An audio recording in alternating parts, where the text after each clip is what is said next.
Matt Bernie, you're taking a look at the Indiana Oaks at Indiana Grand on Saturday night, race number 8. Before we dive into the field, I'd encourage you to head on over to drf.com/bet. Take a look at all the latest as far as deals and offers are concerned for new DRF Bets account. Again, drf.com/bet is the address. Let's take a look at the field. You've got a decent group assembled here for the Indiana Oaks. These are 3-year-old fillies going a mile and a 16th. And it boils down to, what do you make of Talk Vuv to me? Do you think that, simply put, she's better than these girls and she's going to be able to see out the 2-turn distance, or configuration, I should say? If you think she can do that, she is most likely going to win this race. She has all the buyer speed figures, she has all the Timeform US ratings, and she may have a very advantageous setup as far as this race is concerned. Having said that, there is a little part of me that, you know what, at a really short price, I don't know that I want to just immediately say, you know what, she's a slam dunk in a spot like this. She's the most likely winner, but I think you can find some opportunities to take little stabs against her. The first 2 horses down on the inside, they are pace presences in this race. I don't think either one of them are truly sort of win threats in here. I suppose Hainesfest a little bit more so than Molecules, but at the same time, from a pace dynamic, that's really what I'm most interested in taking a look at. And we can see from the Timeform US pace projector in this spot, the 2 horses actually out there on the front end. That's Hainesfest, and I don't really have any reason to disagree with that. 2 starts back and 3 starts back, showed some legitimate early foot. Molecules is going to be right up in there as well, and then you see the 5-horse Talk Vuv to me sitting in just amongst those. I think she sits a perfect trip. Again, the question really boils down to, do you think that she can get the 2-turn distance configuration? I don't like either one of the inside 2 runners. The 3-horse Harbor Lights, I think, is interesting in here for Steve Asmussen. The fantasy was a bit of a disaster. There's really no way of sugarcoating that. Preceded a long layoff, but I like the run 2 starts back, where she came back in the non-winners of one other than. That was her first start as a 3-year-old. Thought she looked really good, a little bit on the green side, late with a lead change, but I like the way that she moved, and I think if you can get a replica of that effort, that at least makes her a fringe contender in a spot like this at odds of 6-1. The 4 Diamond Coat is another horse that, based on what she's done so far, the only 2 lifetime victories have come in gate-to-wire fashion for Kellen Gorder. The problem is, I don't think she's fast enough to make the top in a race like this, and until she proves to me that she has the ability to sit and make a move, I'm going to kind of side against her at 12-1 on the morning line. I don't want any part of Diamond Coat. Talked about Talk Vuv to me. You know what? She makes a lot of sense in this spot.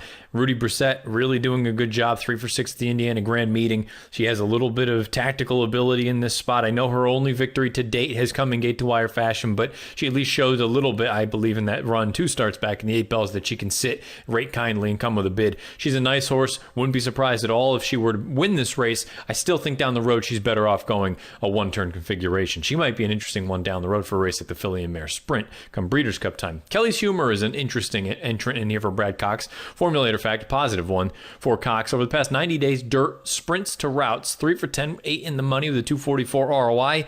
Another filly, I think she is better going 1 turn than she is 2. I think she is an off-the-pace runner, so she would really appreciate the Timeform US pace projector being accurate with things heating up on the front end and her coming on with a late run.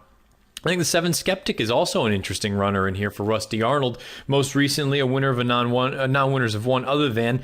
And the form of that race has held up relatively well. The second place finisher, Cool Beans, who Skeptic was 4.5 lengths clear of, she came back and earned an 82 buyer in her next start, and the 4th place finisher also earned an 82 buyer. This filly broke her maiden 2 starts back over a sloppy sealed surface, so you know that she can handle any kind of moisture. I think she is interesting. I don't know that I would want her as the second choice, but I think there's a real scenario where she goes off in that 4 or 5-1 range, and really, it depends on how much money Talk Vuv to me takes. If she goes off at 2-5, I know she's even money on the morning line, but I think she's going to get pounded. If she goes off there, I think everyone's going to have those inflated odds. Skeptic is an interesting runner to me. And Figuerella's Queen rounds out this field of 8. She goes out for Brad Cox as well. I thought she was okay most recently in that dirt route. That was her first time trying a dirt route of ground. She had really been kind of stuck in those turf races, and she was okay, not great, but she was suitable, at least in South Florida. She showed up in the Edgewood, didn't work out. They bring her back here on the dirt, and she ran fine in the non-winners of 2 other than.